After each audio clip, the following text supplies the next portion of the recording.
Capitalism টিকে আছে চিরস্থায়ী প্রবৃদ্ধি এই ধারণার উপর, কিন্তু আমাদের এই পৃথিবীর সম্পদ তো লিমিটেড। সো কনস্ট্যান্ট গ্রোথ পলিসিতে যদি সাস্টেইনেবল প্র্যাকটিসেস না থাকে, তাহলে রিসোর্স ডিপ্লেশন বেড়ে যায়, যার কনজিকুয়েন্স হচ্ছে গ্লোবাল ওয়ার্মিং। আজকের দিনে পৃথিবীর সবচেয়ে ধনী 1% মানুষ সবচেয়ে বেশি কার্বন নিঃসরণ করে।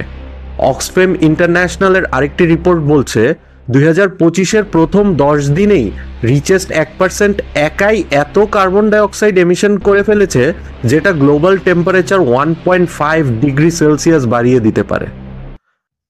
বাংলাদেশে জলবায়ু পরিবর্তনের কারণে প্রতি বছরে গড়ে 7 লাখ মানুষ বাসস্থান হারায়। ধনী দেশগুলোর কোম্পানিগুলো এখানে পণ্য তৈরি করে, কিন্তু কার্বন খরচ ফেলে রেখে যায়।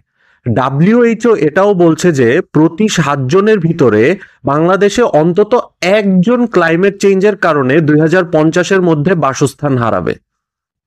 এছাড়াও সর্বশেষ আইএমএফ ডেটা অনুযায়ী বিশ্বের সবচেয়ে গরিব দেশগুলো তাদের বার্ষিক আয়ের 40% থেকে 50% পর্যন্ত এখন কেবল ডেট পরিশোধ করতে বা ঋণের সুদ দিতেই ব্যয় করছে।